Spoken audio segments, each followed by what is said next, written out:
Listo, ya está grabando. Entonces, a ver, déjenme mover esto.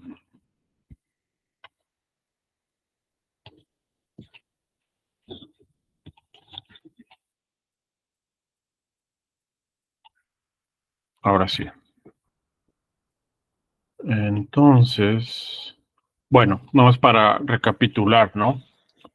La sesión pasada nos quedamos hablando de en qué tiempo o hace cuánto tiempo pues surgieron las plantas, ¿no? Y habíamos comentado que este clado, el clado mayor, en el que incluye a las plantas y otro tipo de algas, que es conocido como Arqueplástida, eh, no son plantas, pero sí son organismos autótrofos, eucariotas, del cual divergieron las plantas. Eh, y lo que aquí nos interesa es más o menos el origen de Plantae, que técnicamente, o Plantae o Plante, como lo quieran pronunciar, realmente no existe una regla, ¿no? Para decir Plante o Plantae, es lo mismo. Entonces, bueno, el origen de Plantae, aproximadamente habíamos hecho por ahí un cálculo, ¿no? Y nos había salido 1000 años. 1000 millones hace 1000 millones de años, más o menos, el origen de Plante. Pero ahorita eso lo vamos a aclarar con cosas nuevas que les voy a presentar. Y aquí, pues aquí dejamos más o menos, hay que dejar esa fecha aproximadamente que este clado Plante surgió hace 1000 millones de años, de acuerdo a un promedio que nosotros calculamos con estas fechas, ¿no? Con estas aproximaciones que aquí tenemos y que en esta imagen están representadas como con color naranja.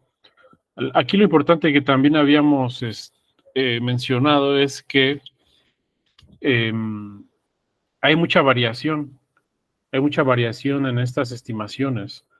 Si se dan cuenta, el origen de Plante o Viridiplantae está aproximadamente, varía mucho desde casi 1400 millones de años hasta aproximadamente 669 millones de años.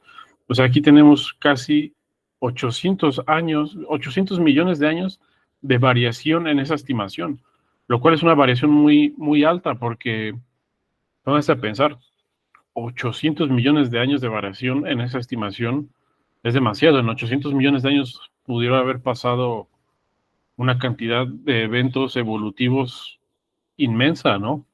Entonces eso es como algo que hay que tener en mente, esa variación. Y ahorita vamos a hablar un poco más de por qué varía tanto eso.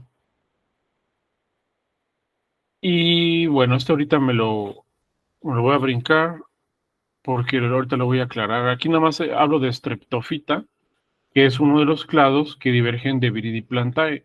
Pero aquí me faltó incluir uno que es Clorofita. En esta, en esta diapositiva no viene clorofita, estimaciones de clorofita, solo vienen estimaciones de Streptofita. Aquí en esto se enfoca en Streptofita porque a partir de Streptofita es de donde surgen las plantas terrestres. Entonces, pues como que a la gente que hizo esta revisión, este artículo, le pareció más interesante decirnos en qué momento surgió el clado del cual divergen las plantas terrestres, pero se dejó de un lado a las clorofitas. Si se dan cuenta, aquí tenemos en naranja, este es el Viridiplantae. Viridiplantae se sabe que diverge en dos grandes grupos, uno es clorofitas y otro es streptofitas.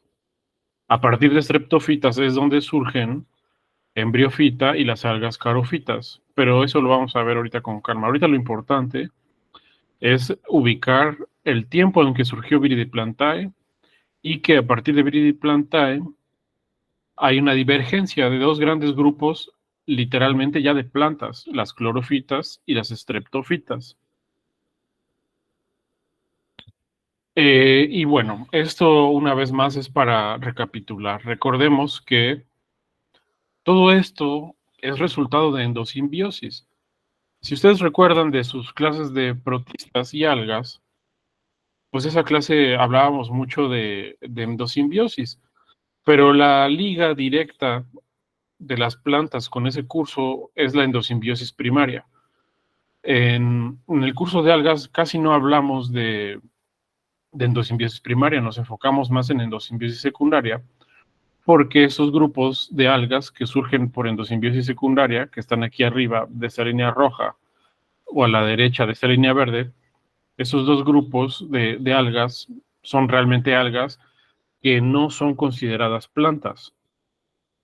Y de este ancestro fotosintéticamente activo tenemos tres clados que evolucionaron, pero que no sufrieron endosimbiosis, o sea, que sobrevivieron, además de que hubieron eventos de endosimbiosis secundaria. Y aquí están representados en este árbol evolutivo.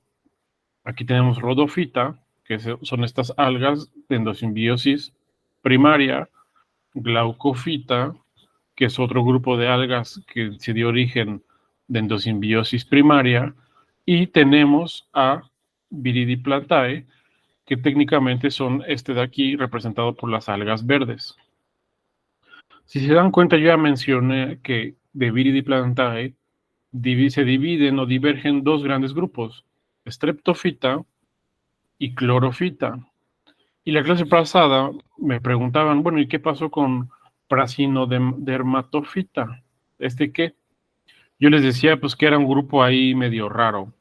Pero he estado leyendo estos días y encontré un artículo que propone que este podría ser un tercer filum de Viridiplantae.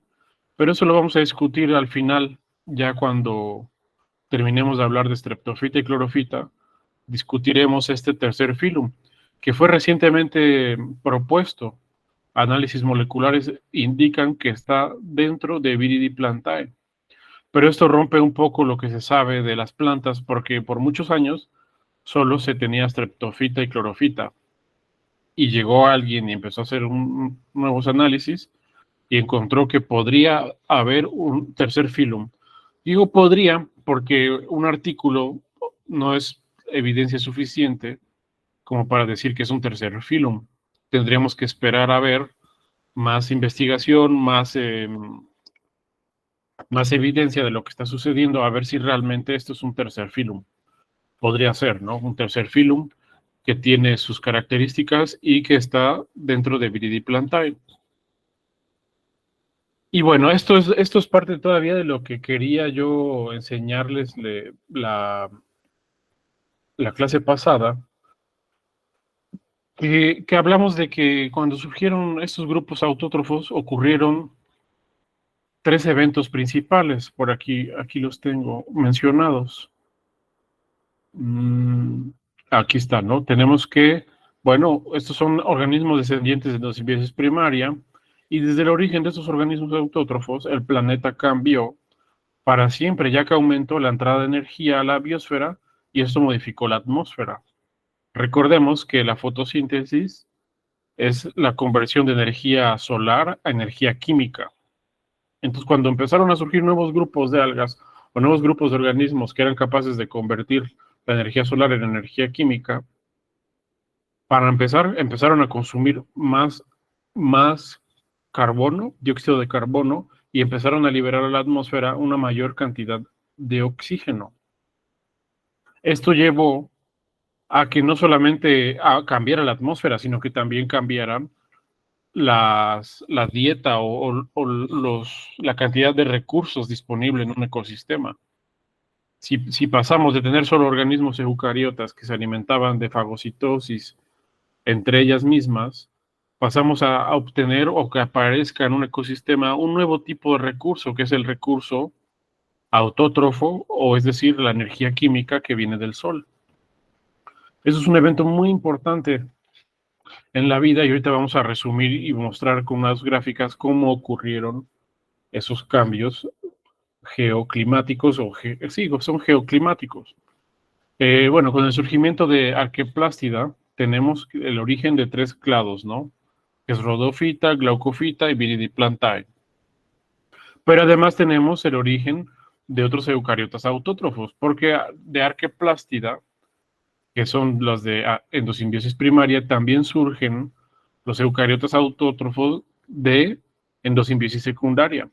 En estos árboles evolutivos no están mostrados porque, por lo general, la endosimbiosis la muestran de otra forma en los árboles evolutivos, porque no es como que, o sea, no es exactamente como que hubo una diversificación dicotómica, como se muestra aquí en un árbol evolutivo, sino que es diferente el evento evolutivo.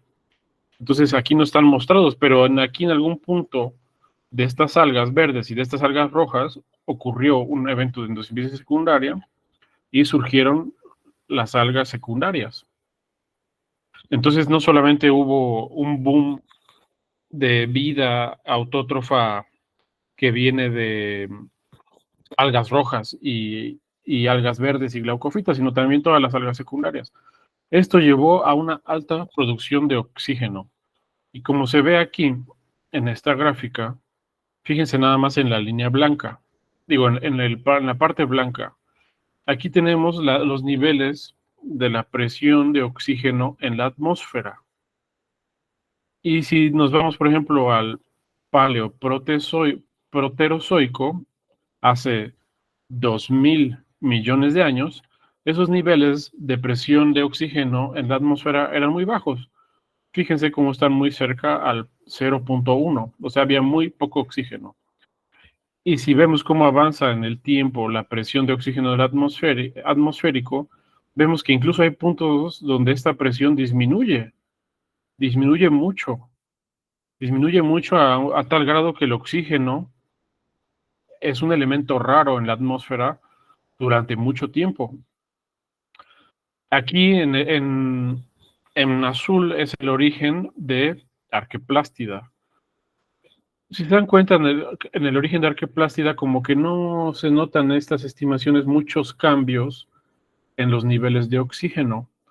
Pero cuando tenemos el origen de Viridiplantae, empieza a haber una subida, empieza a haber un aumento en estos niveles de la presión atmosférica, que llegan a su máximo con la aparición de los bosques, es decir, con la aparición de embriofitas o plantas terrestres, que se ve acá. Entonces ese es el primer cambio geoclimático, atmosférico que ocurrió con el surgimiento de estos grupos de autótrofos de grupos autótrofos y por consiguiente plantas.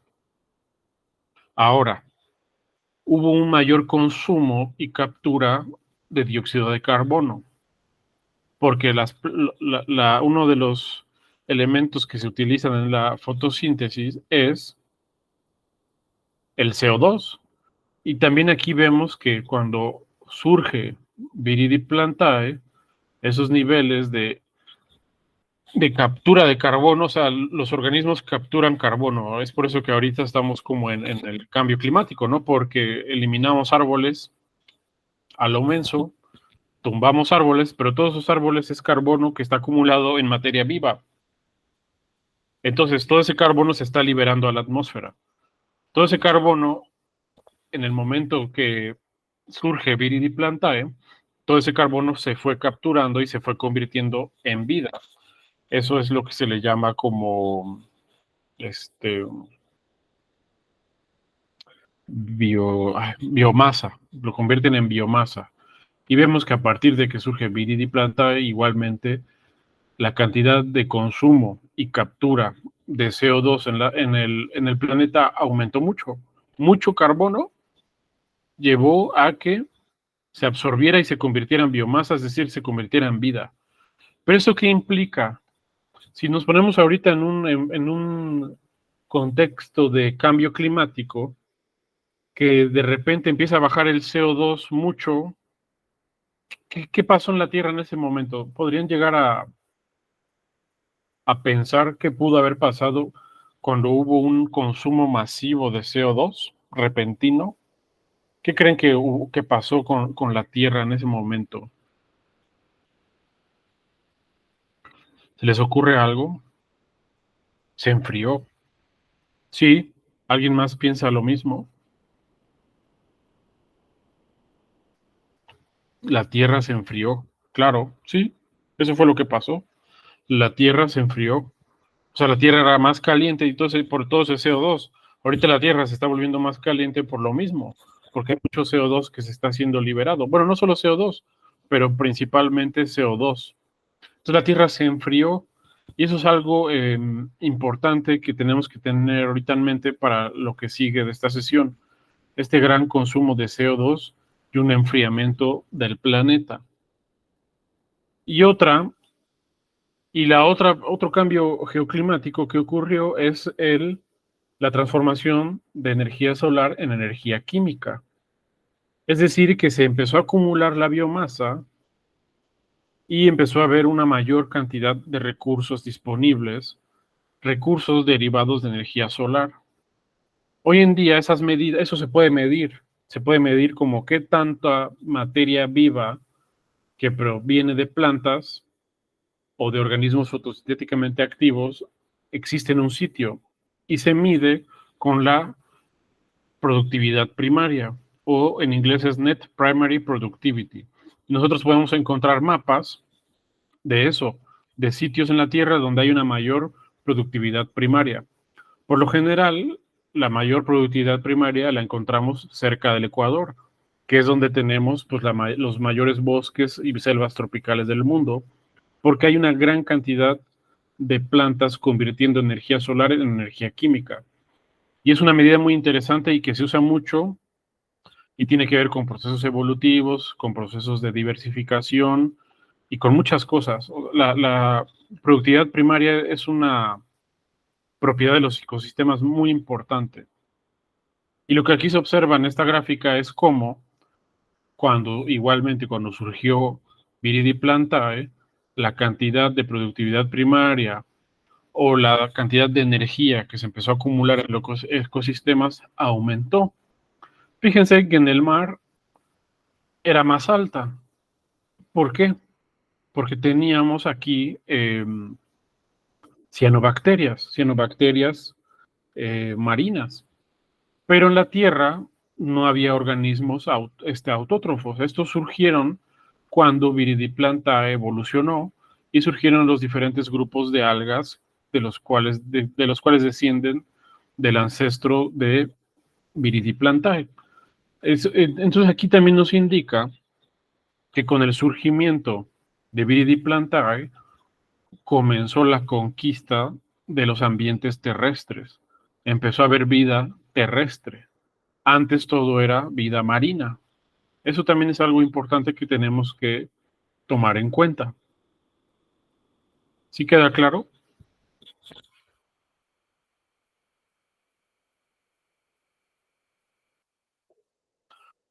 Pablo Guapo. Bueno, ¿alguna duda?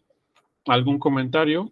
Esto es lo esto es lo que faltó mencionar la sesión pasada. Más o menos estos cambios climáticos, si te das cuenta, Carlos, coinciden con la variación de la que hablamos entre hace 1.000 millones de años y 500 millones de años, más o menos. Acuérdense que, por ejemplo, los animales se estima que surgieron hace 600 millones de años, por acá. Las plantas se estima que entre 1.000 y hace 1.000 millones y 600 millones de años. Entonces, ahorita vamos a hablar un poco más de la terrestrialización, que tiene que ver con la evolución de clorofitas y estreptofitas. Pero hasta este punto, cuando Viridiplantae surge, o el ancestro de Viridiplantae surge, si vemos estas gráficas, todavía no había mucha terrestrialización. Era como que fue el primer paso para la terrestrialización de la vida. Aproximadamente, si se dan cuenta aquí, está como entre 700 millones de años, ¿no? Más o menos. 800, 900. Pero acuérdense que varía, ¿no? Entonces, estas estimaciones no son del todo exactas. Aquí lo mismo, ¿no? Fíjense, la acumulación de carbono coincide más o menos y el aumento de la presión de oxígeno también coincide más o menos. Acuérdense que estas son estimaciones, no hay fechas exactas. ¿Algún otro comentario?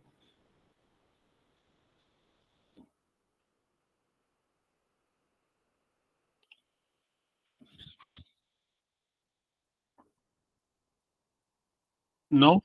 Todo bien. Ok, Pablo Guapo. Y bueno, esta es la bibliografía. Este es uno de los artículos de donde obtuve esta información. Se los recomiendo por si quieren leer un poco más a fondo. Yo se los doy digerido y agrego como también parte de otras cosas que leo, ¿no? Pero este artículo está bueno, ¿no? Y trae mucha información y también trae muchos términos que no son de interés porque hablan mucho de cosas moleculares, marcadores y enzimas y cosas así que en este momento como que no son de relevancia para comprender el origen y la evolución de las plantas.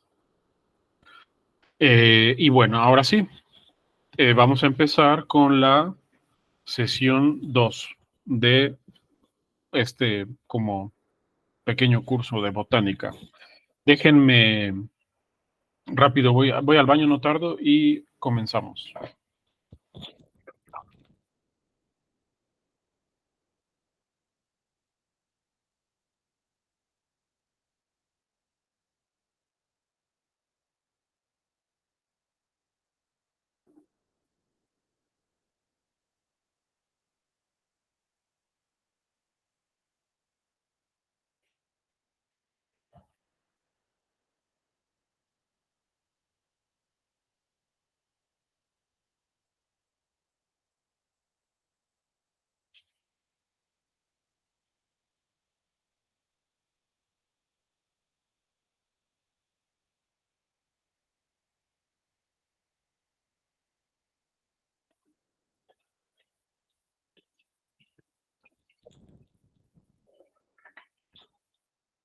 Bueno, entonces, ¿me escuchan?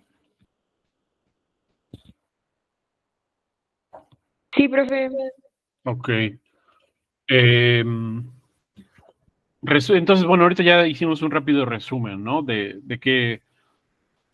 cómo va la estructura de esta historia, porque realmente es como una historia, ¿no? Estamos aquí haciendo una reconstrucción con la información que se tiene de cómo es que evolucionaron las plantas. Y pues todo empieza en arqueplástida, ¿no? Es decir, endosimbiosis primaria. Después vemos que Plantae, el clado que incluye a las plantas, se llama Viridiplantae y es un descendiente de los primeros organismos que fueron autótrofos, pero por endosimbiosis primaria. Y también vimos ahorita, que es lo último que les mencioné, toda la importancia de los cambios geoatmosféricos. Y aquí yo les pongo una vez más, ¿no? El ancestro de todo este conjunto de organismos. Fíjense algo interesante que ahorita, que no había pensado hasta ahorita. Vean como de algo tan simple como es una célula que se le ocurrió comerse a una cianobacteria y por arte y por procesos bioquímicos y genéticos y muchas cosas que pasan en la endosimbiosis, surgió un nuevo organismo capaz de producir energía química a partir de la energía solar. Pero fíjense cómo es de a partir de este organismo, todo cómo ramificó, ¿no? Cómo diversificó mucho, mucho, mucho. Y si aquí incluyéramos embriofita, no cabría la cantidad de organismos que diversificaron a partir de un organismo que surgió de endosimbiosis primaria. No cabría, o sea, ¿cómo es de interesante la evolución? Porque si eh, este evento de endosimbiosis nunca hubiera ocurrido, no tendríamos, o tal vez nosotros ni existiríamos, ¿no? Entonces, es muy, muy interesante ver cómo estos cambios evolutivos que generó la endosimbiosis llevaron a lo que hoy conocemos como plantas e incluso la vida. Diversificaron muchísimo, diversificó mucho, es algo como es todo un éxito evolutivo. Y bueno, eh, vamos ahora a enfocarnos ya en Viridiplantae. Ya conocemos como el marco conceptual amplio, pero ya nos vamos a enfocar en las plantas nada más, que es Viridiplantae. Entonces, Viridiplantae son las plantas verdes, es un grupo, es un clado monofilético, es decir, que todos descienden de un ancestro en común, de un mismo ancestro. Son de origen endosimbiótico primario, endosimbiosis primaria. Y de Viridiplantae surgen o evolucionaron dos grandes grupos, Streptophyta, que son algas, que incluye algas y plantas terrestres. Las plantas terrestres están dentro de Embriofita y Clorofita, que son conocidas como algas verdes. Estos dos grupos, Streptophyta y Clorofita, si somos como estrictos en la forma de interpretar un árbol evolutivo y decimos que Viridiplantae son plantas, entonces todo lo que está dentro de Streptophyta y Clorofita son plantas, ¿no? Técnicamente. Aunque en nuestro cerebro no cabe esa idea, pero si la evidencia es correcta y este corte donde a partir de donde decimos que son las plantas también puede ser, digamos, correcto o está sustentado por la evidencia, Streptophyta y Clorofita incluye a todo lo que ya son plantas. En el curso de ustedes de Botánica 1 se enfoca mucho en Clorofita, Streptophyta y algunas embriofitas, no todas, pero algunas. Entonces, pues todo eso es planta y todo eso estudia la botánica. Y bueno, Viridiplanta incluye a muchos organismos que son conocidos como algas y a las plantas terrestres. Recordemos que el término alga no tiene como que es como muy ambiguo. En un contexto evolutivo no tiene sentido porque casi todo lo que tiene, bueno, no casi todo, todo lo que tiene cloroplastos y es unicelular o colonial, se le llama alga, sin importar si es de origen de endosimbiosis primaria, endosimbiosis secundaria, endosimbiosis terciaria, endosimbiosis serial, todo es alga. Pero pues ya vimos que pues hay cosas que sí están emparentadas, pero con el tiempo se han ido separando, ¿no? Entonces el término alga siempre hay que tenerlo, tratarlo con cuidado y tener en mente que hay plantas que se les podría llamar algas y hay algas que no se les podría llamar plantas. Es un enredo, pero así funciona. Y yo no sé, es muy común, siempre hablamos de algas y por lo general la gente nunca sabe ni qué es un alga, ¿no? Ni qué es un término ambiguo, es muy ambiguo. Entonces, podría ser como un poco tal vez menos ambiguo decir, bueno, algas primarias, ya sabemos que son de origen endosimbiótico primario, algas secundarias, o algas de origen serial, como las diatomeas, que pueden tener 3 hasta 4 eventos de endosimbiosis, ¿no? Entonces, bueno, eso solo es un paréntesis, porque eso de algas siempre es confuso. Dentro de Viridiplantae tenemos eucariotas que fotosintetizan y tenemos los plástidos de doble membrana. En la sesión pasada yo decía que era una membrana, una sola membrana. Es una sola membrana, pero el cloroplasto tiene la membrana interna y la membrana externa. Entonces, por eso es que tiene o sea, más de forma mejor dicha que la vez pasada, que les mencioné, es que solo tiene una membrana. Yo más me refería a que esas membranas son de origen endosimbiosis primaria. Pero si ya nos vamos a su morfología de anatomía, pues el cloroplasto de endosimbiosis primaria tiene la membrana interna, membrana externa, entonces por eso son plástidos de doble membrana. Y algo importante es que esta clorofila es clorofila A y B. Los tipos de clorofila los hablaremos también después, ahorita no. O sea, sí son de importancia, pero ahorita no hablaremos de las clorofilas porque estamos más enfocados en origen y evolución. Y no solamente, en Viridiplantae no solamente tenemos clorofilas, también tenemos otro tipo de pigmentos. La clorofila es un pigmento que por lo general es verde. Bueno, es verde. Le da el tono verde a las hojas de las plantas, a las algas y a muchos muchos órganos de las plantas. Hay plantas que tienen tallos verdes y hay muchos órganos que tienen colores verdes. Ese es mi cargador de la laptop rápido.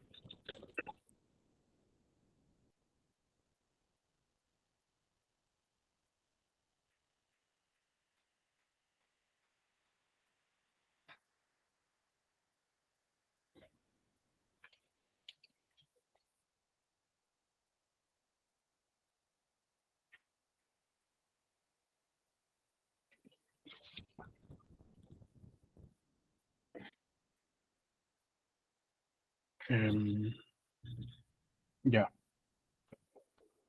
perdón. Ahí está. Entonces, les decía que me escuchan. Sí, no. Sí se escucha. Ah, ok, ok. Entonces, no solo tenemos clorofila dentro de Viridiplanta, sino que también tenemos los betacarotenos, que son pigmentos rojizos, y las antófilas, que son pigmentos como anaranjados. Un ejemplo de las antófilas es este color que vemos aquí, que es de una planta muy conocida en México, ¿no? Que es el cempasúchil. Esos colores son pigmentos que observamos sobre todo en embriofitas. En embriofitas es donde surgen otros pigmentos, además de la clorofila A y B. Incluso hay plantas que tienen hojas rojas, ¿no? No sé si las han visto, hay unas plantas que tienen hojas rojas. O hay plantas como el maple, que cuando llega la temporada de otoño empiezan a cambiar de color y se vuelven como rojizas, amarillas. Todo eso pues son betacarotenos, antófilas. Y creo que hay otro pigmento, pero no me acuerdo cómo se llama. Creo que son 4 pigmentos. Pero bueno, nosotros no nos vamos a enfocar en eso porque los organismos de los cuales vamos a estar discutiendo no tienen esos pigmentos.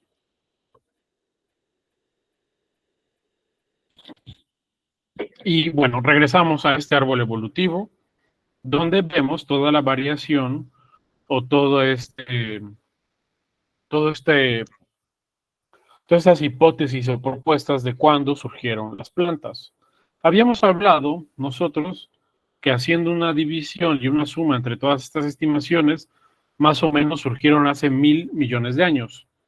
Pero la convención, la evidencia, muchos artículos, los expertos lo dejan en 700 millones de años, más de 700 millones de años. Esa es la convención y eso es lo que muchos botánicos ya tienen como la fecha, más o menos, más de 700 millones de años.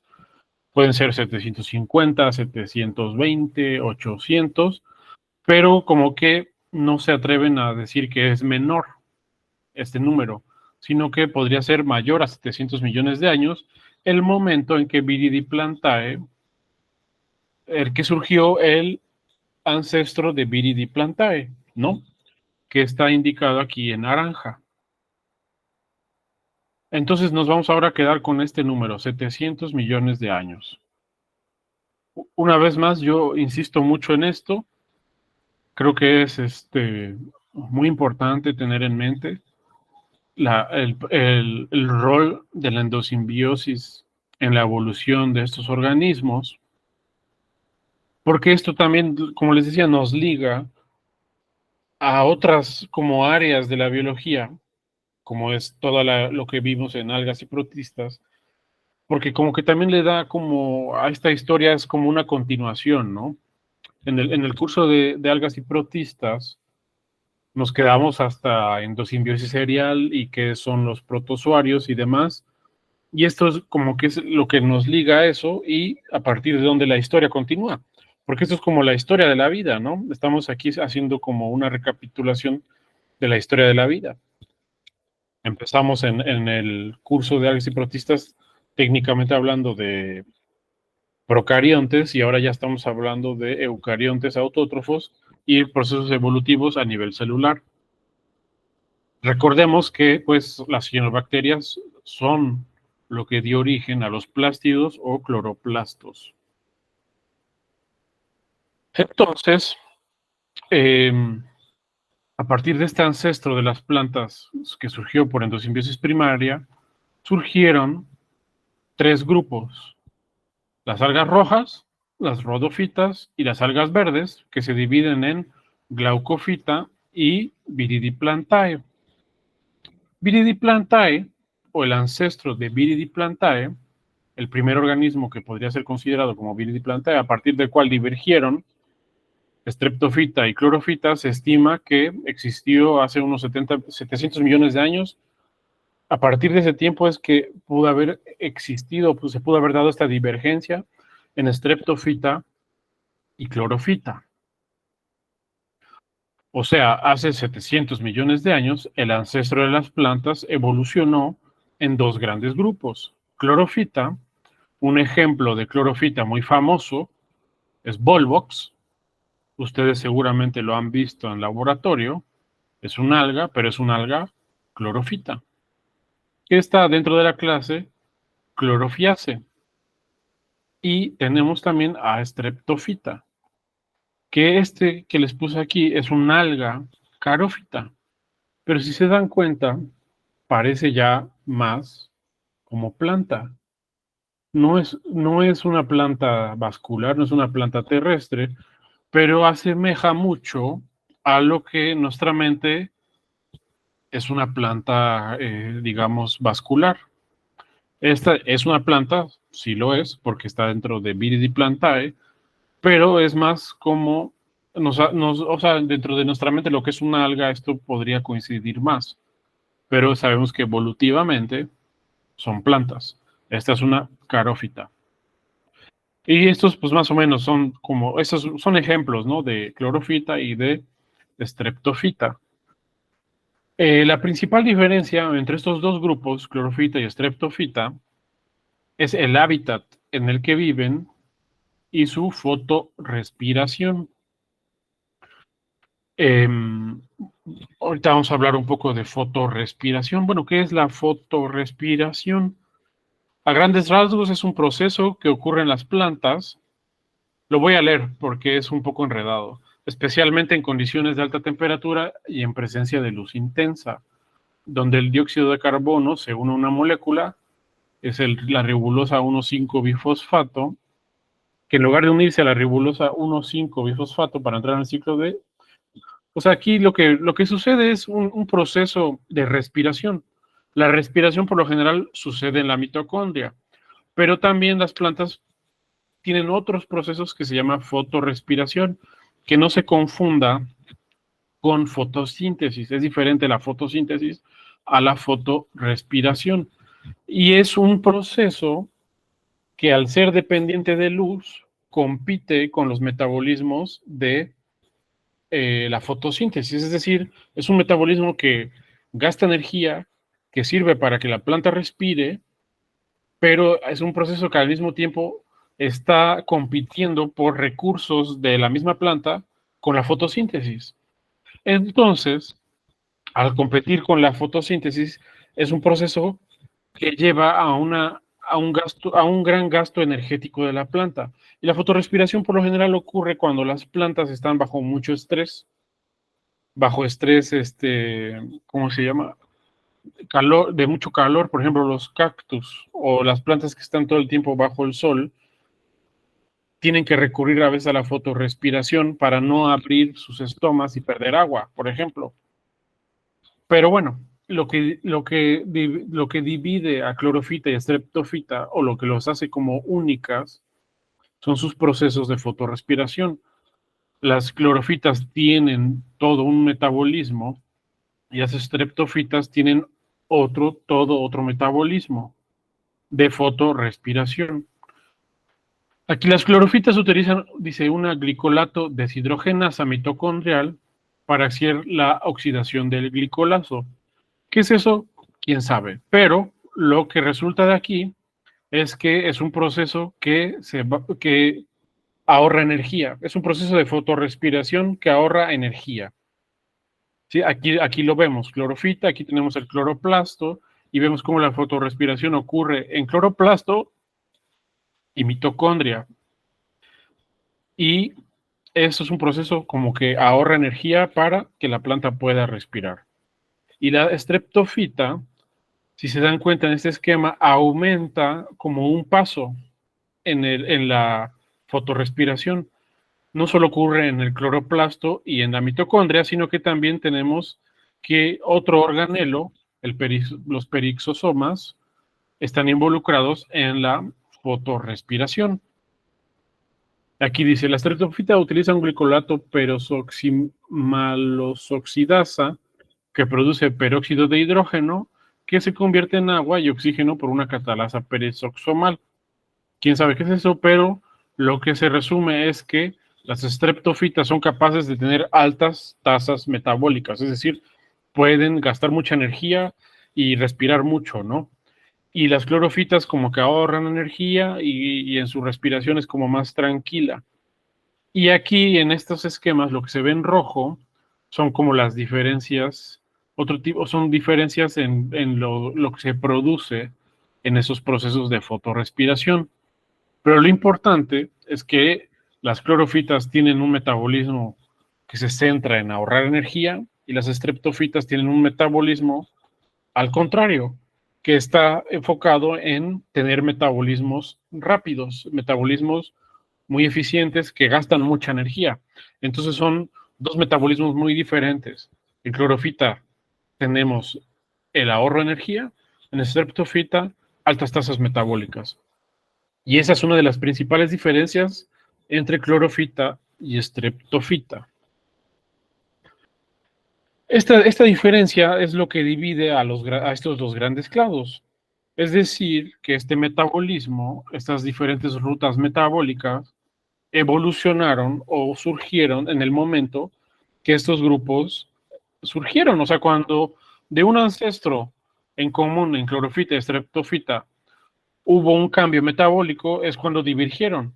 Clorofita se fue por un camino, el camino de ahorro de energía, y estreptofita se fue por otro camino, el ahorro, el camino de las altas tasas metabólicas. Pero no se sabe exactamente en qué momento ocurrió esta divergencia entre los metabolismos, que obviamente es lo que dio origen a los dos diferentes clados.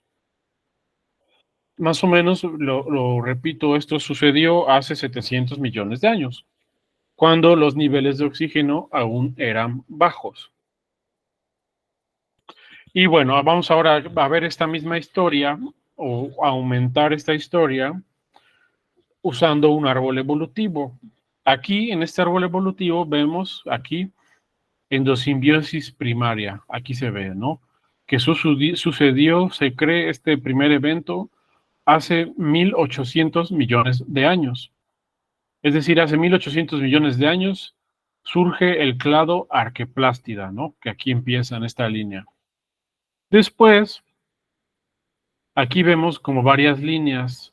Pues, recuerden que cuando en un árbol evolutivo tenemos líneas así punteadas, por lo general es que esas relaciones no están muy bien como establecidas, o no se sabe muy bien si pasó alguna otra cosa en este tiempo, ¿no? Pero esto es lo que se sabe, eso es lo que se ha reconstruido. Tenemos que a partir de esta endosimbiosis primaria surge glaucofita, aquí está, rodofita, y este verde de aquí es Viridiplantae. Pero fíjense que aquí marca este árbol evolutivo, este que dice Boring Billion. ¿Cómo se traduciría esto? Boring Billion. Billón aburrido. El billón aburrido, ¿no? Así le llaman los geólogos a este periodo de 1.000 millones de años. De 1.800 millones de años a 800 millones de años. ¿Por qué le llaman el billón aburrido? Porque se sabe que en este tiempo el clima fue muy estable. Entonces, como que no hubo una gran cantidad de procesos geoclimáticos relevantes. Cuando terminó el billón aburrido, vino una gran cantidad de cambios geoclimáticos. Principalmente comenzó el criogénico, el periodo criogénico. Hace más o menos unos entre 600 y 800 millones de años vino una gran glaciación aquí en este tiempo, fíjense. Y habíamos mencionado y habíamos hablado que cuando surgieron esos organismos autótrofos, se enfrió la Tierra, probablemente porque hubo una gran captura de CO2. Eso no se sabe a ciencia cierta. Son suposiciones y son hipótesis. Pero aunque son suposiciones, son hipótesis, hacen un poco de sentido porque tienen lógica, ¿no? Si absorbemos CO2 y el CO2 se acumula, CO2 disminuye la atmósfera se enfría. Pero no se sabe realmente qué generó esas glaciaciones. Lo que sí se sabe es que esas glaciaciones coinciden en el momento que el CO2 disminuyó y el oxígeno aumentó. Eso sí se sabe, coincide. ¿Cuál fue la causa de eso? No se sabe exactamente, pero coincide. En ese tiempo, cuando comenzó el criogénico, aquí está marcada, que fíjense, después del billón aburrido, en 150 millones de años hubo 3 glaciaciones. O sea, después de 1.000 millones de años de clima estable, de repente, en un periodo muy corto geológicamente, ocurrieron 3 glaciaciones, y es por eso que se le llama el criogénico. Y la Tierra en ese tiempo era así. Aquí tenemos más o menos cómo estaban distribuidos los continentes. En el Sturtian, así se le llama, Sturtian, aquí está, la glaciación Sturtian, los continentes eran así, y en el Marinoan, que aquí está marcada, Marinoan, los continentes eran así. En este tiempo la Tierra se congeló a un nivel muy, muy dramático. Toda la Tierra se volvió técnicamente una bola de hielo. Y los geólogos le llaman a la Tierra en ese tiempo a la Snowball Earth, o sea, la Tierra bola de nieve, ¿no? Y como ya les mencioné, los niveles de CO2 bajaron mucho, lo cual probablemente enfrió la Tierra, no se sabe si eso realmente así fue, pero geológicamente coincide, eso coincide, y los niveles de oxígeno aumentaron, y casi todo el planeta estaba cubierto de hielo. Ahora, para continuar esta historia que estamos desarrollando, algo que no les mencioné es que las clorofitas principalmente son marinas y streptofita principalmente son algas de agua dulce. Clorofita marinas, streptofita de agua dulce. Aquí en esto, su principal diferencia de estos grupos es su hábitat, me lo brinqué, es decir, que son marinas, las clorofitas principalmente, y las streptofitas son principalmente de agua dulce. Tenemos entonces dos grandes diferencias entre estos grupos. Clorofita es el metabolismo de ahorro de energía y streptofita tenemos el metabolismo acelerado muy eficiente. Ahorita leo lo que escribiste, Pablo. Y clorofitas son principalmente marinas y streptofitas son principalmente de agua dulce. Todos esos datos son muy importantes para lo que ahorita vamos a estar desarrollando. A ver, dice Pablo, he leído alguna vez que la temperatura del planeta sube porque se prepara para un largo periodo de enfriamiento. ¿Crees que sucedería lo mismo por el aumento de la temperatura actual o es una excepción? La temperatura del planeta pues está regida por muchos factores, ¿no? El sol, todos los efectos que generan las moléculas, ¿no? Pueden ser biomoléculas o moléculas como tal, compuestos químicos, ¿no? Lo que se cree con el cambio climático es que sí podría haber una glaciación, estamos acelerando tal vez una glaciación, ¿no? Aunque ahorita el planeta se está calentando, eso podría llevar a una glaciación, pero no ocurriría en el corto, bueno, sí ocurriría en el corto plazo, pero geológico, ¿no? Estaremos hablando que tal vez si la glaciación tendría que ocurrir en 1.000.000 de años, tal vez ocurriría en 100.000 años, ¿no? O sea, nosotros ya no lo veríamos, pero sí podría suceder que el cambio climático humano lleve a una glaciación. Ya hay ya hay estudios, ¿no? Que sugieren que eso podría suceder con las glaciaciones. Las glaciaciones son procesos normales de la Tierra, ha habido muchos, ¿no? El criogénico fue una de las más dramáticas, porque toda la Tierra estuvo técnicamente cubierta de hielo. Y aquí les muestro algunas representaciones. Esta es la Tierra Snowball Earth, ¿no? La Tierra bola de nieve. O sea, se pudo haber visto así. Técnicamente, eso sí, también se supone que no todo se congeló, sino que hubo como pequeños charquitos, mares o lagos. Eso es importante. Puede ser que hubo lagos o que hubo pequeños mares. O sea, lagos me refiero a agua dulce, que no se congelaron y los mares se congelaron. Aquí esta es otra imagen, ¿no? Aquí muestra claramente que tal vez en el Ecuador, que es la zona más caliente de la Tierra, todavía hubo mares o hubo lagos y en otras zonas fuera también pudo haber habido mares y lagos que no se congelaron. Eso es importante, porque si en ese tiempo es cuando Viridi Plantae surgió, este congelamiento de la Tierra puede explicar la evolución de los metabolismos de clorofita y streptofita. Entonces, los diferentes metabolismos de fotorrespiración que presenta streptofita y presentan clorofita pueden ser un resultado de estas glaciaciones. Imaginemos que esta célula de aquí es el ancestro de clorofita y el ancestro de streptofita. Y este organismo vivía en esta tierra congelada. Entonces, este ancestro solo tenía pocas opciones de dónde vivir.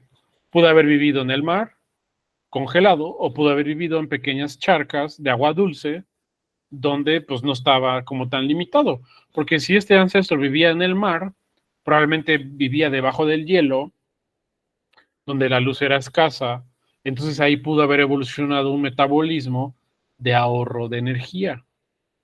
Y en las charcas de agua dulce, donde el ahorro de energía no era como tan necesario, es donde pudieron haber evolucionado las estreptofitas, que su metabolismo no está como que no está enfocado en el ahorro de energía, sino que las estreptofitas tienen un metabolismo acelerado. Si esto es cierto, entonces este ancestro pudo haber dado origen a streptofita y clorofita a partir de las glaciaciones, de esta glaciación del criogénico. ¿Sí me siguen? ¿Sí vamos como a la par todos?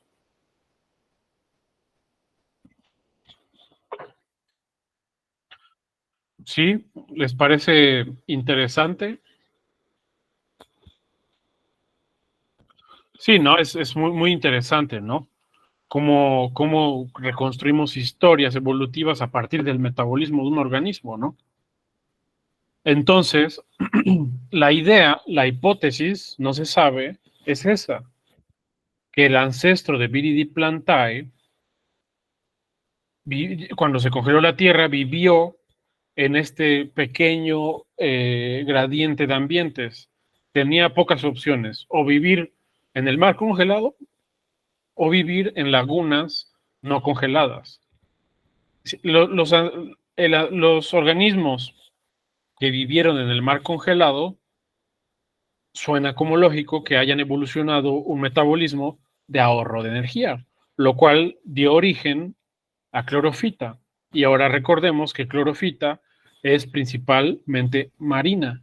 Entonces, si clorofita es principalmente marina, haría sentido que evolucionó bajo el hielo o en zonas muy frías donde la luz era muy escasa. Y si streptofita es principalmente de agua dulce, es muy probablemente que su ancestro haya evolucionado en charcas de agua dulce, donde en el criogénico la energía no era tan limitada y tenían mayor acceso a la luz solar. Y por eso su metabolismo no es de ahorro de energía, sino es un metabolismo acelerado de alto gasto de energía. Y esa es la hipótesis de cómo es que evolucionó streptofita y clorofita a partir de esta glaciación. Pero Siempre hay peros, ¿no? Bueno, no se sabe exactamente qué pasó, ¿no? Yo les digo, estos son hipótesis. La hipótesis sugiere que clorofita evolucionó bajo el hielo y streptofita en agua dulce. Y como les dije, ¿no? Sus metabolismos fotorrespiratorios coinciden con las condiciones en las que pudo haber evolucionado su ancestro. Sin embargo, recordemos que estos modelos que yo les mostré de evolución, en qué momento surgieron estos organismos, varían mucho. Y aquí es donde decimos, bueno, entonces, ¿qué pasó, no? Varían mucho. Y aquí en azul pongo el criogénico, donde se supone que pudo haber empezado la divergencia de estos organismos. Hace más o menos 700 millones de años, 800 millones de años. Pero vean cómo hay estimaciones que sugieren que Viridiplantae en naranja surgió antes. Recordemos que la fecha que pactamos fue más de 700 millones de años. Entonces Viridiplantae pudo haber divergido antes de la glaciación, ya sea hace 1.000 millones de años, hace 1.100, 1.200 millones de años. Entonces aquí, bueno, para no ser muy estrictos o ser muy puristas, podemos ser más conservadores y decir que la separación entre streptofita y clorofita pudo haber sido antes del criogénico. ¿Pudo haber sido en el criogénico? Sí, sí pudo haber sido en el criogénico. Fíjense cómo aquí hay algunas estimaciones coinciden con el criogénico, pero otras estimaciones no. ¿Cuál es correcta? Ninguna es correcta, todas son hipótesis. Entonces todas pueden ser alguna de esas o el conjunto de ellas nos pueden dar la reconstrucción de toda la historia, pero no podemos saber la verdad con certeza. Podemos hacer una reconstrucción, pero no podemos saber exactamente en qué momento sucedió. Pero les digo, para ser conservadores, la separación entre streptofita pudo haber sido antes del criogénico. Entonces, toda esa historia que les conté del planeta congelado y la evolución de los metabolismos en aguas congeladas y en aguas no congeladas, ¿qué sentido tendría? Bueno, si streptofita y clorofita evolucionaron antes de la glaciación, es muy probable que las glaciaciones hayan servido como mecanismos de selección. Si antes de que la Tierra estuviera congelada ya existían esos organismos, streptofita y clorofita, streptofita altas tasas metabólicas y clorofita metabolismos de ahorro de energía, cuando ocurrió la glaciación, es como que la glaciación entonces les dio un empujón a que se fijaran los grupos bien evolutivamente en la Tierra. Fue un mecanismo que seleccionó solamente en charcas se evolucionó streptofita y en el mar evolucionó clorofita. O sea, sobrevivieron, digamos que sobrevivieron los dos grupos que ya existían, sobrevivieron cada uno en su respectivo ecosistema, y eso sirvió para que los grupos como que se fijaran, ¿no? Como que agarraran fuerza y comenzaran a diversificar y evolucionar ya en su hábitat como tal. Entonces, aún así, aunque Viridiplantae hubiera surgido antes de la glaciación sí pudo haber sido un evento muy importante para que esos grupos se establecieran bien en la Tierra y sus metabolismos divergieran, y hasta la fecha del día de hoy esos metabolismos aún existan. Y la glaciación ayudó a que se establecieran muy bien esos grupos, ya que sus metabolismos evolutivamente también tengan sentido. Pero bueno, eso es muy interesante, ¿no? Es una historia realmente lo que estamos aquí reconstruyendo. Y pues veamos qué nos dicen futuras investigaciones, a ver qué nos dice. Esta hipótesis del Snowball Earth, déjenme ver, está aquí, es por este investigador, Burkhard Becker, y yo estuve viendo lo que él hace, y él sigue investigando si realmente el Snowball Earth fue el evento por el cual evolucionaron streptofita y clorofita. Si ustedes buscan la investigación de este individuo en Google Scholar, van a ver que mucha de su investigación es estudiar glaciares. Él estudia glaciares. Y en los glaciares él pues, obtiene mucha información de cómo pudo haber sido la atmósfera. Y así él se la vive estudiando glaciares y plantas, pero a plantas unicelulares, ¿no? Entonces él sigue investigando, ¿no? Entonces muy probablemente después de un tiempo saque algún otro nuevo artículo donde muestre nueva evidencia de cómo es que streptófita y clorofita evolucionaron. Actualmente eso es lo que se sabe, ¿no? Todo lo que les mencioné ahorita de la evolución de clorofita y streptófita. Y bueno, aunque como les digo, ¿no? Aunque no sabemos exactamente si fue la glaciación como tal la que dividió al grupo o la glaciación como tal la que ayudó al establecimiento de los grupos, lo que sí es muy evidente y lo que sí se sabe y que es con certeza influyó es que las condiciones geoclimáticas fueron muy importantes, ¿no? Ya sea la glaciación, los aumentos de oxígeno, disminución de CO2, todo eso fue muy importante. La reconstrucción es donde se complica todo, pero toda la información que tenemos de cómo eran las condiciones climáticas en esos tiempos es lo que nos ayuda a comprender y a reconstruir esta información y esta historia evolutiva de las plantas. Entonces, queda claro que el clima jugó un papel muy importante, y no solo el clima, sino geoclima, hablando de todas las condiciones climáticas de la Tierra. Y bueno, eso es como todo la historia que quería que habláramos hoy, ¿no? ¿Alguna duda? ¿Alguna pregunta? ¿Comentario? Quisiera igual que ustedes como que me dijeran algo, ¿no? O sea, que hicieran algún comentario o que alguna pregunta para como ampliar esta discusión, ¿no?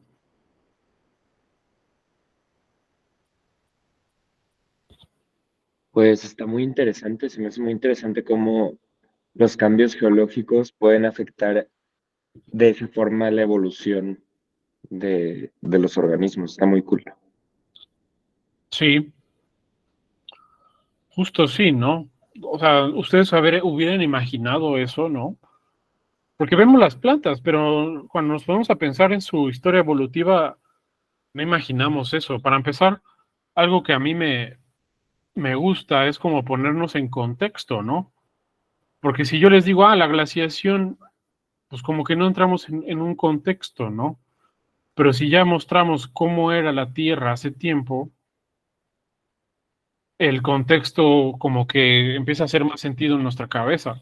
Porque muchas veces pensamos que la Tierra siempre fue como es ahora, pero pues no, ha cambiado mucho, ¿no? Y si hablamos de millones de años, ha cambiado muchísimo, muchísimo, muchísimo, muchísimo.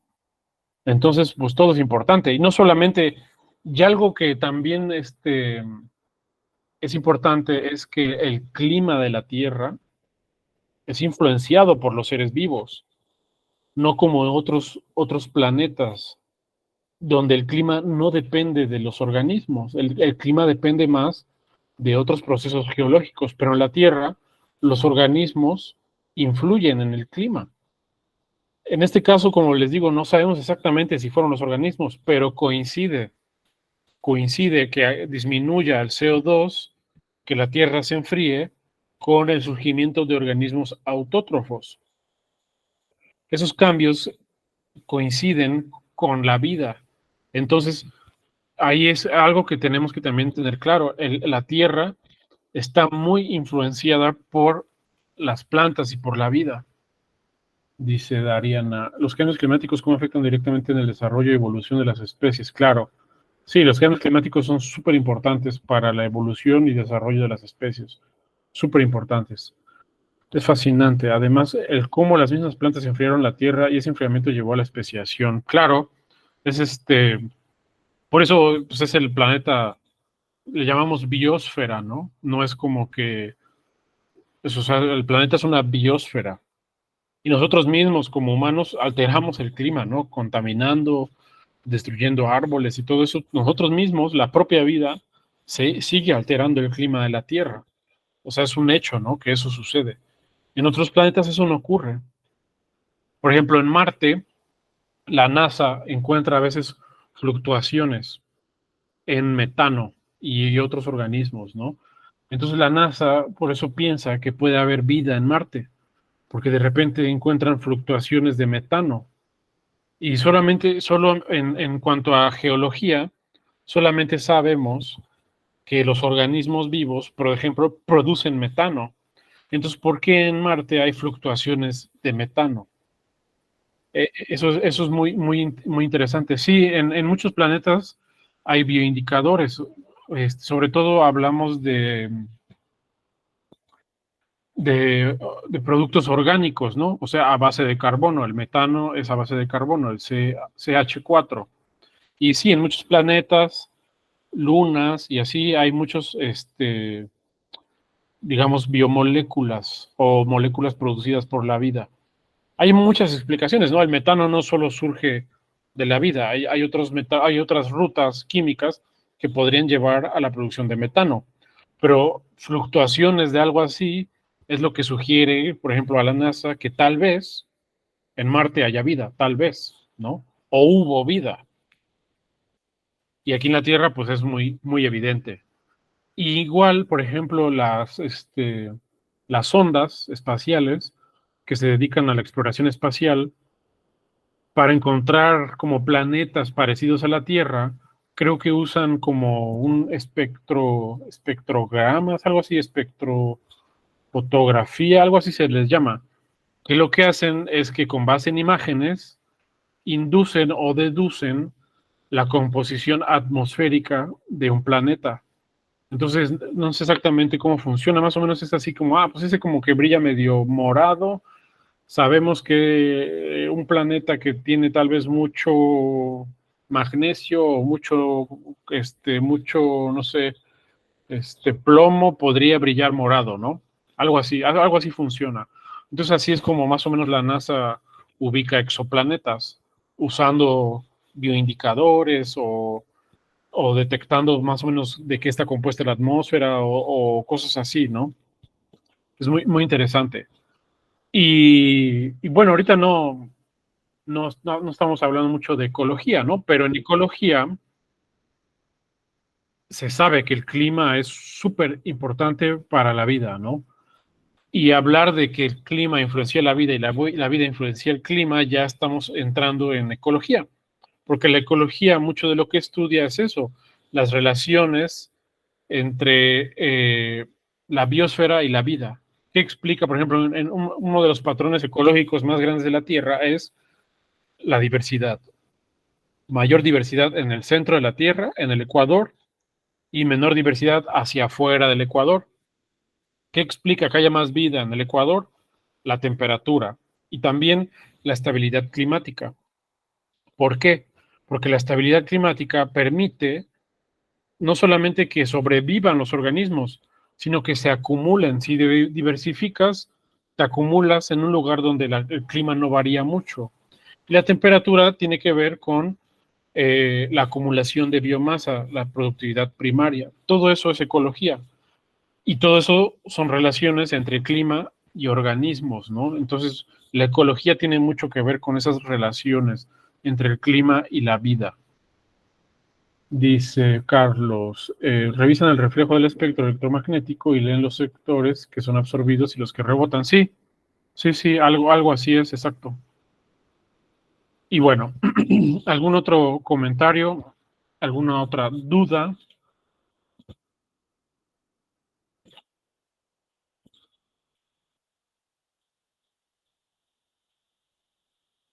¿No?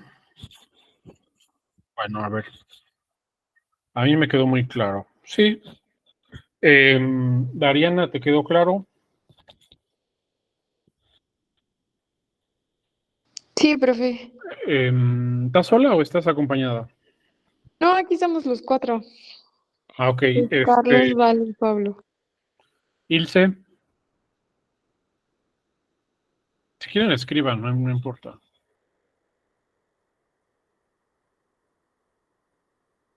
Ilse, Hola a todos. ¿todo bien?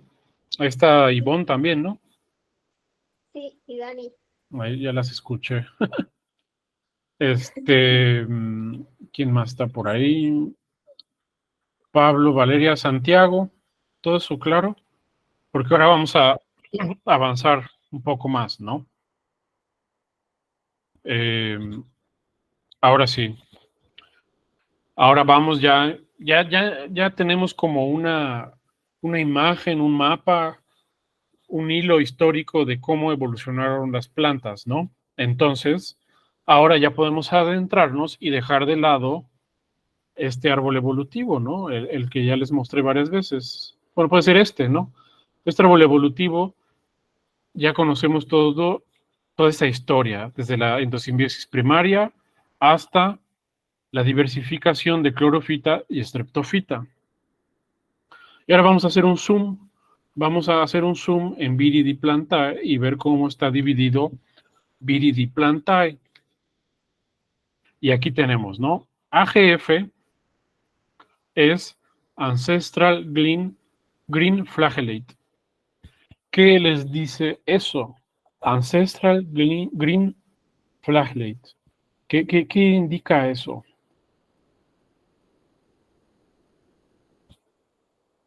¿Alguna idea?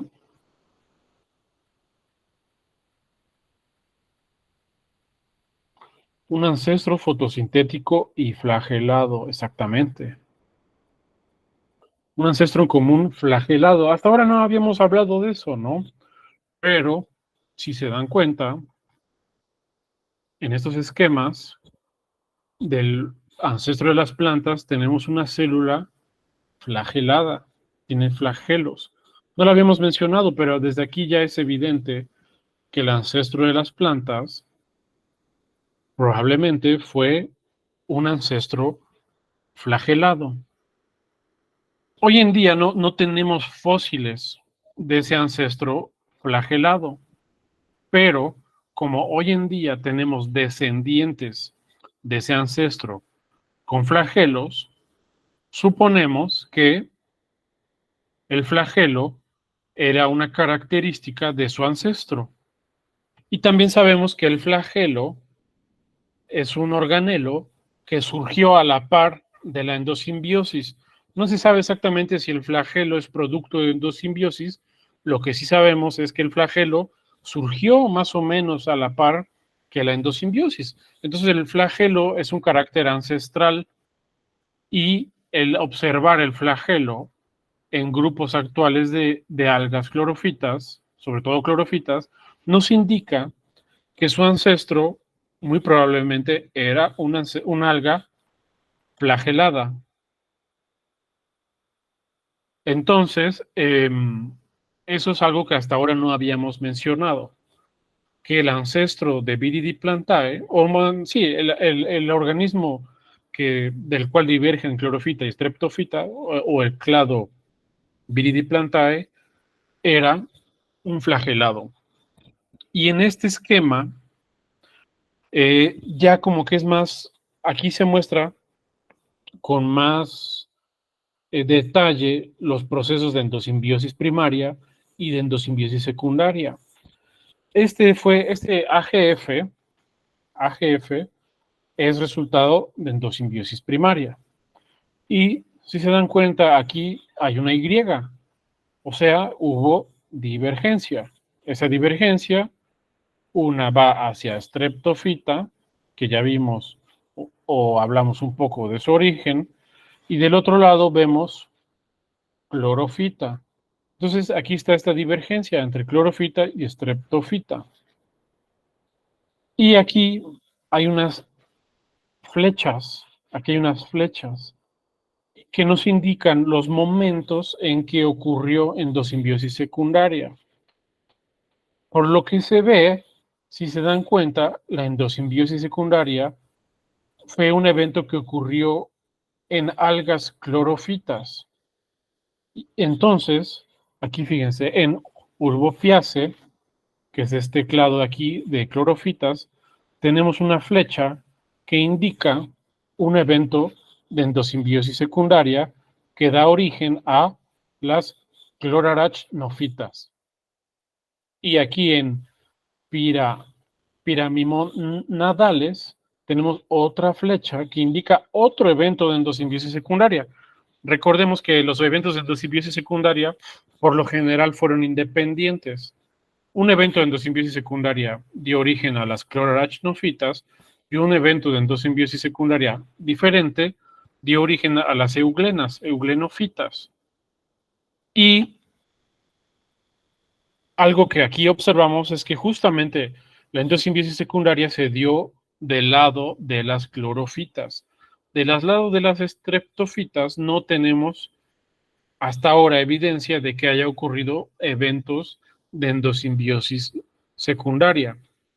Y aquí incluso tenemos una indicación de endosimbiosis seriada, que son los dinoflagelados, que a veces tienen hasta 3, 4 eventos de endosimbiosis. Entonces, ¿qué fue primero? ¿Las algas verdes? Sí, ¿no? Después de las algas verdes, cuando las algas verdes empezaron a diversificar en clorofita y streptofita, después de esa diversificación ocurrió la endosimbiosis secundaria. Entonces, para que hubiera endosimbiosis secundaria, primero tuvieron que haber habido clorofitas y streptofitas. ¿Sí? Eso es como ya ahora estamos como entrando en un contexto un poco más como que hicimos un zoom. Todo lo habíamos visto como a una escala histórica evolutiva más amplia, ahorita lo vemos de cerca, entonces aquí vemos un zoom de estas historias evolutivas. A ver, ¿qué dice Carlos?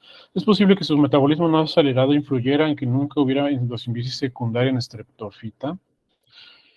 Yo creo que sí, no he leído, ¿no? Pero obviamente hay algo en clorofita que llevó a la endosimbiosis secundaria, ¿no? Hay algo. Hay alguna característica de las algas clorofitas ha hecho que ha habido diferentes eventos de endosimbiosis secundaria. Y de hecho, eso lo vimos en algas y protistas, hubo un evento de endosimbiosis primaria reciente, que ya lo discutimos en clase, pero bueno. O sea, de endosimbiosis primaria ha habido 2 eventos. Este de acá, el AGF, y hubo uno más reciente, hace 60 millones de años, que es otro organismo que alguna vez lo discutimos en clase. Y de endosimbiosis secundaria hubo muchos eventos, ¿no? Y en endosimbiosis primaria sí hay registro de un otro evento de endosimbiosis primaria que ha ocurrido. Y también, ese evento de endosimbiosis primaria, si fue primaria, entonces fue con cianobacterias. Y si estamos hablando de endosimbiosis secundaria, ese evento fue con clorofitas. Pero bueno, vamos a extraer más información de este árbol evolutivo. Aquí tenemos la divergencia entre clorofita y streptofita, los diferentes eventos de endosimbiosis secundaria, y recuerden que estos triángulos que vemos en los árboles evolutivos nos indican qué tan diversos son los grupos. Entonces, por ejemplo, aquí tenemos embriofita, land plants, y vemos que el triángulo es muy grande, es decir, que este grupo de acá es muy diverso. Hay grupos de acá que no son tan diversos, son triángulos pequeños, incluso ni triángulos, porque la diversidad es muy baja. Pero vean, aquí en clorofitas sí tenemos una alta diversidad de clorofitas, y en streptofitas también tenemos una alta diversidad de streptofitas. Y bueno, no quiero adentrarme mucho porque ya nos queda poco tiempo, pero vamos a dar como una pequeña como reseña de clorofita. Aquí del lado izquierdo tenemos clorofita, pero si se dan cuenta, clorofita está dividido en 2 grandes grupos. No se les llama clados porque si se dan cuenta vienen varias ramas aquí evolutivas, pero grupos son grupos, ¿no? Aquí también están marcados. Las parasinofitas, que es un grupo de clorofitas, y las core chlorofites, core chlorofites serían las clorofitas núcleo, ¿no? Las clorofitas núcleo y las parasinofitas. Parasinofita, que es un grupo de clorofitas, son algas flageladas. Su principal característica es que son plantas, literalmente, clorofitas, con flagelo, prasinofitas, y además de eso son basales, es decir, que son las más primitivas, son las que, podría decirse que son los linajes más antiguos, los que surgieron primero. Cuando hubo esta divergencia entre clorofita y streptofita, hubo divergencia.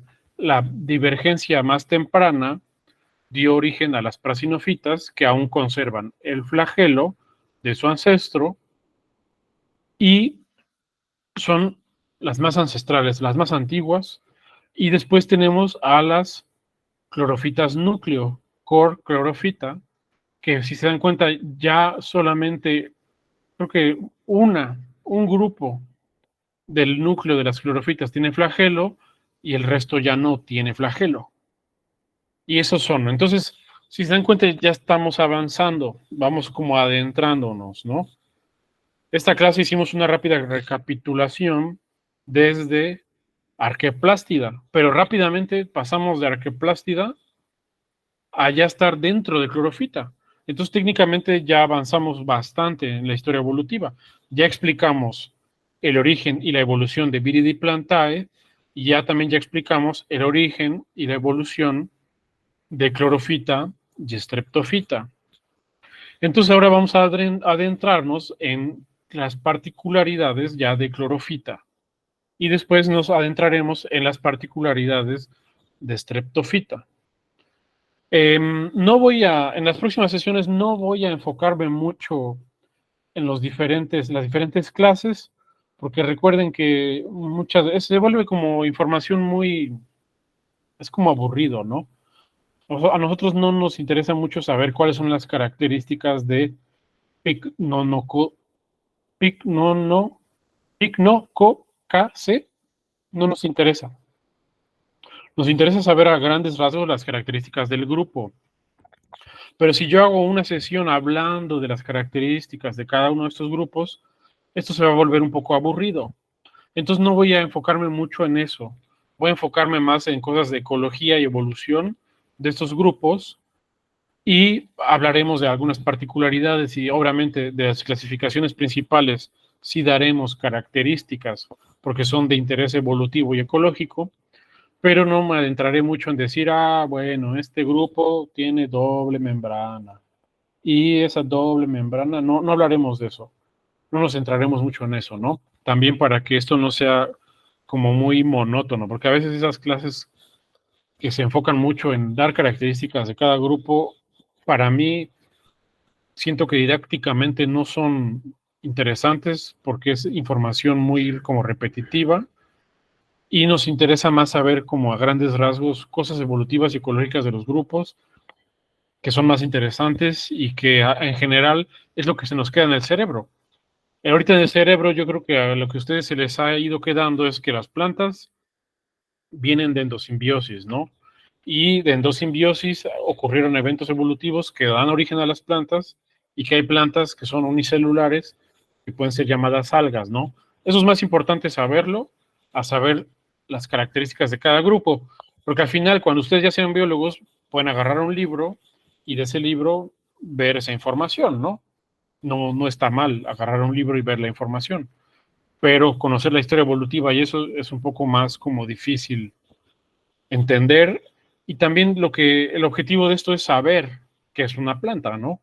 Porque es botánica, entonces qué es una planta es más importante, ¿no? Cómo evolucionaron las plantas es más importante, ¿no? Y pues bueno, yo creo que hasta aquí vamos a quedarnos y ya en la próxima sesión entraremos a detalle en clorofitas, ¿vale? ¿Alguna duda? Sí, perfecto. ¿Alguna duda, comentario, inquietud? De sus clases, ¿en qué están viendo ahorita? O sea, tuvimos como 2 sesiones en las que saltaba entre